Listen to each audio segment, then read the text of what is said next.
So I'm currently behind the wheel of the 2023 Lexus RX 350h, and I have the vehicle's key fob right here, and I wanted to take a moment to showcase how to replace the battery in your key fob should it go bad.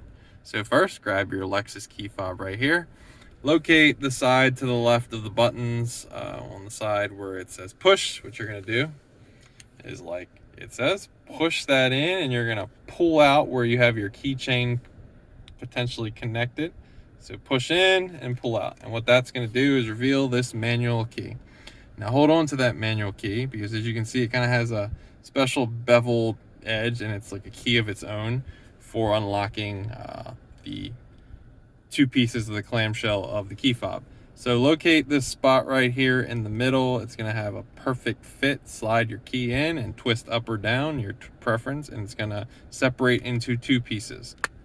Very easy.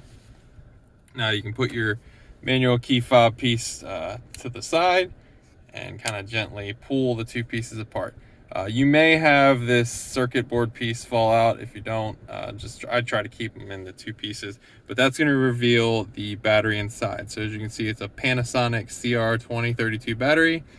I will have a link in the description for the cheapest way to get one on Amazon, if should you need it. Now you can use your finger, you can use the beveled edge. I recommend just pop it out right here, closest to the edge, but I don't need to do that. Battery's still good in this, so pretend that I put it in here. When you do put the battery in, try to only touch the side with the writing, not the other side.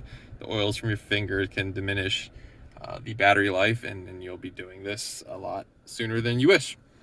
So pop the battery in, real simple. Just do everything you did in reverse. So clamshell the two pieces back together.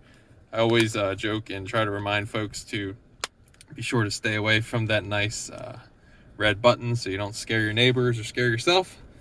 Always remember to put your manual key back in, and you are good to go. There is no reason to code the key to your car or anything like that. You just swap the battery out, so the key should continue to work as if you did nothing. Hope you like this video showcasing how to quickly change the battery in your Lexus key fob. Thanks for watching.